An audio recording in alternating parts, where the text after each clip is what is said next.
सात संगत जी, प्यार से कहना था निरंकार जी। सात संगत जी, दास आज आप जी के लिए लेकर आया आप जी के चरणों में श्रीमद् भागवत गीता का प्रथम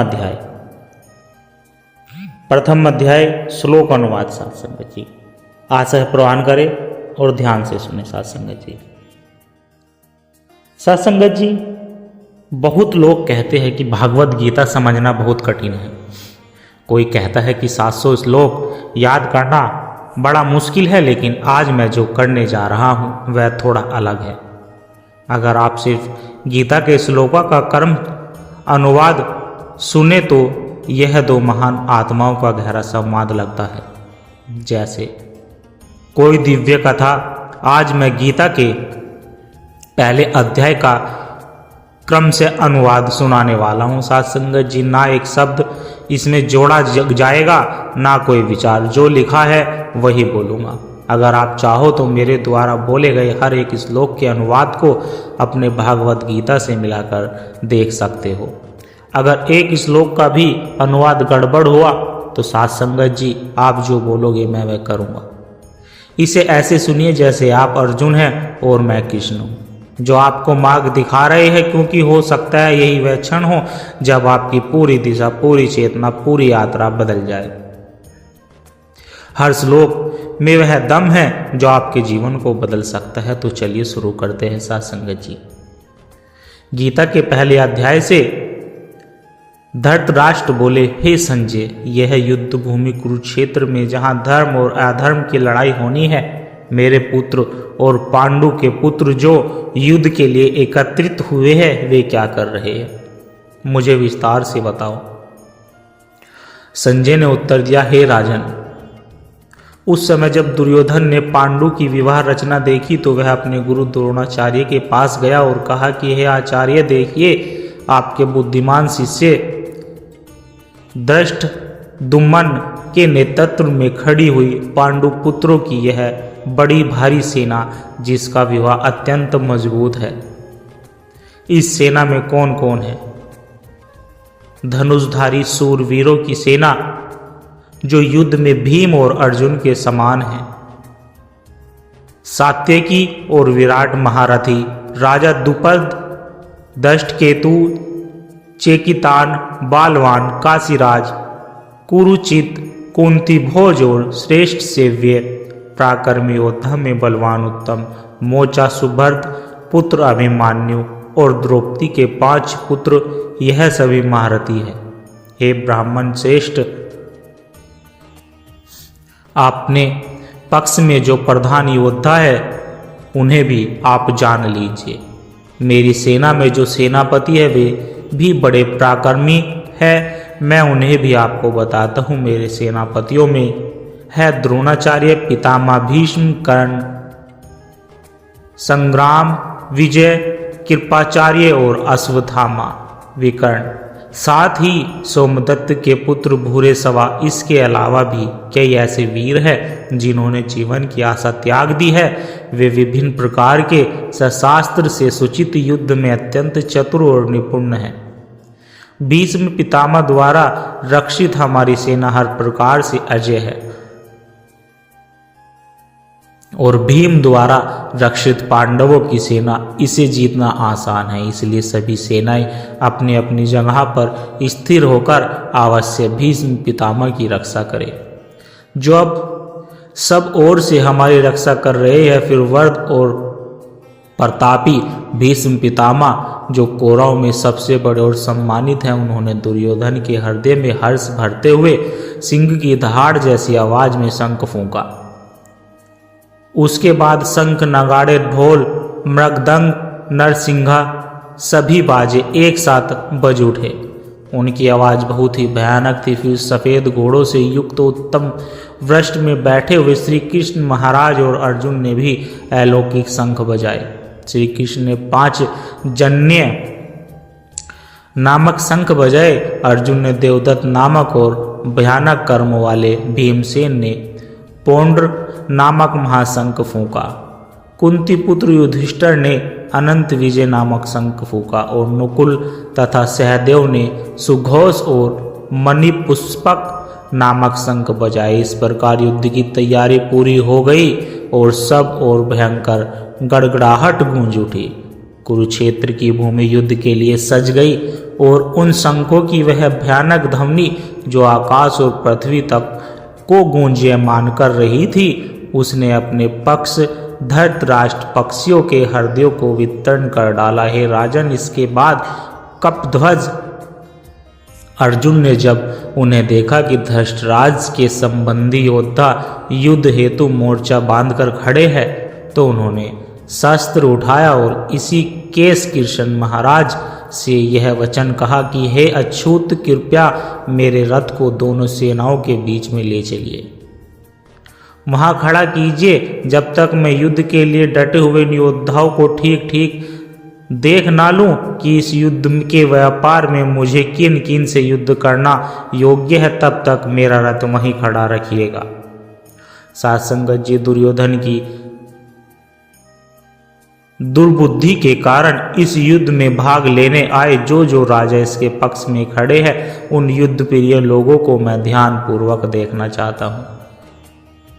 संजय बोले, हे धृतराज, जब अर्जुन ने इस प्रकार कहा, तब श्री कृष्ण महाराज ऋषिकेश ने उनका रथ भीष्म और द्रोणाचार्य तथा अन्य सभी राजाओं के माध्य खड़ा कर दिया और कहा कि हे पार्थ, देखो इस कौरवों को जो युद्ध के लिए यहाँ एकत्र हुए हैं। तब प्रथापुत्र अर्जुन ने वहां दोनों सेनाओं में खड़े हुए अपने बंधु बांधवों को देखा। अपने ताऊ, चाचा, दादा, परदादा, गुरुजन, मामा, भाई, पुत्र, पौत्र, मित्र, ससुर और शुभेच्छुओं को सबको देखा और उन सभी संबंधियों को अपने सम्मुख युद्ध के लिए खड़ा देखकर कुंती पुत्र अर्जुन करुणा से भर उठे। शोक से व्याकुल होकर उन्होंने यह वचन कहा कि अर्जुन बोलो, हे कृष्ण, इन स्वजनों को इस रणभूमि में युद्ध की इच्छा से खड़ा देखकर मेरा शरीर शिथिल हो रहा है, मुख सूखा जा रहा है, सारा शरीर कांप रहा है और रोम रोम खड़ा हो रहा है। गांडव धनुष मेरे हाथ से गिरता जा रहा है, त्वचा जल रही है, मन भ्रमित हो रहा है और अब तो मैं खड़ा भी नहीं हो पा रहा हूँ। हे केशव, मैं शुभ लक्षण नहीं देख रहा। मैं स्वजनों को मारकर इस युद्ध में कोई कल्याण नहीं देखता हूँ। हे कृष्ण, मुझे ना तो राज्य की चाह है, ना विजय की और ना ही सुख की। हे गोविंद, जब मैं ही नहीं रहेगा जिसके लिए हम राज्य सुख और भोगना चाहते हैं, तो ऐसे राज्य भोग और जीवन का मुझसे क्या प्रयोजन है। हे माधव, जिनके लिए हम राज्य सुख और भोग चाहते थे, वे सब आज युद्ध भूमि में खड़े हैं। अपने जीवन की आशा को त्याग कर यहाँ तक आते आते एक वीर योद्धा अर्जुन, जिसके सूर्य के गीत गाए जाते थे, वह आज आत्मा की पुकार में कमजोर पड़ रहा है। फिर अर्जुन बोले कि हे मधुसूदन, यह मेरे गुरुजन हैं, ताऊ, चाचा, पुत्र, दादा, मामा, ससुर, पौत्र, साले और कई अन्य संबंधी भी है। किंतु हे मधुसूदन, चाहे यह मुझे मार ही क्यों ना दे, यह मुझे 3 लोकों का राज्य ही क्यों ना मिल जाए, फिर भी मैं इन्हें मारना नहीं चाहता। फिर इस पृथ्वी के लिए तो कुछ भी क्यों करूं मैं। हे जनार्दन, धृतराष्ट्र के इन पुत्रों को मारकर हमको क्या प्रसन्नता मिलेगी। यह भले ही आपदायी हो, लेकिन इनकी हत्या करने से हमें तो पाप ही लगेगा। इसलिए हे माधव, अपने ही स्वजनों को मारना उचित नहीं है, क्योंकि अपने ही कुटुंब को मारकर हम कैसे सुखी हो सकते हैं। यद्यपि यह लोभ में अंधे होकर कुल के नाश से होने वाले 2 और मित्रों से विरोध करने में पाप को नहीं समझते, तो भी हे जनार्दन, हम जो धर्म को जानते हैं, इसे इस पाप से बचने का उपाय क्यों नहीं सोचना चाहिए। कुल के नाश से सनातन कुल धर्म नष्ट हो जाता है और धर्म के नाश से संपूर्ण कुल में पाप की वृद्धि होती है। हे कृष्ण, जब पाप बढ़ता है तो कुल की स्त्रियां दूषित हो जाती है और हे विष्णुवंशी स्त्रियों के पतन से वर्ण संकर संतानें जन्म लेती है। वे यह वर्ण संकर कुल और कुल घादियों दोनों को नरक में ले जाती है। जब श्राद्ध और तर्पण जैसे कर्म लुप्त हो जाते हैं तो हमारे पितर भी उद्योगपति को प्राप्त होते हैं। इन वर्ण संकरजन्य दोषों से कुलघातियों का सनातन कुल धर्म और जाति धर्म दोनों नष्ट हो जाते हैं। हे जनार्दन, जिनका कुल धर्म नष्ट हो गया, ऐसे मनुष्य को अनिश्चित काल तक नरक में रहना पड़ता है। नरक में ऐसे ही हमने श्रुति से सुना है, जो स्वयं को बुद्धिमान मानते अब लोभ में आकर स्वजनों की हत्या जैसे महापाप के लिए तैयार हो गए हैं।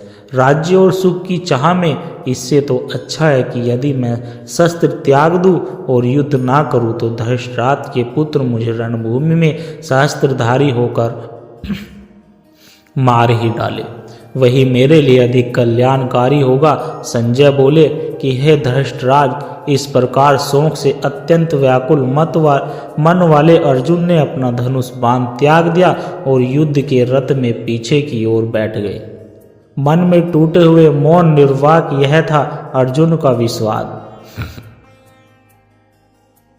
अधर्म और धर्म के बीच कांपता हुआ उनका मन जो अब श्री कृष्ण की ओर टकटके लगाए देख रहा है, उत्तर की प्रतीक्षा में ज्ञान की उस अमृत वर्षा से जो उसे समतत्व में स्थिर कर देगा।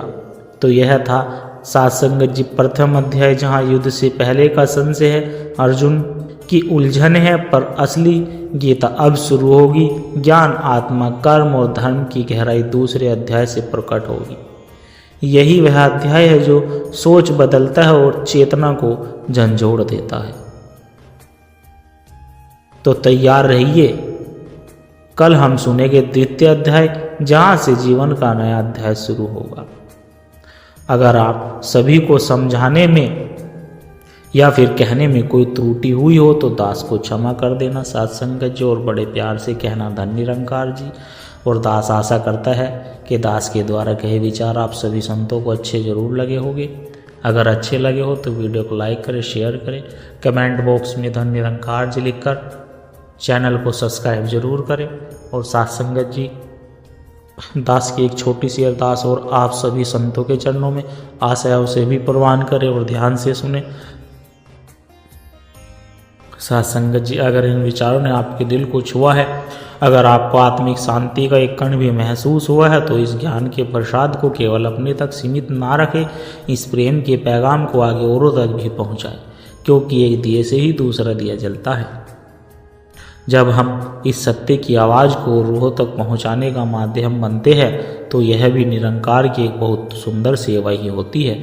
और इस ज्ञान की धारा से सद्गुरु के इन विचारों से निरंतर जुड़े रहने के लिए आप हमारे सत्संग डिजिटल परिवार का हिस्सा बन सकते हैं, ताकि जब भी कोई नया विचार साझा हो वह आप तक सहज ही पहुँच जाए। सत्संग जो और हमें एक दूसरे के विश्वास से बल मिलता रहे।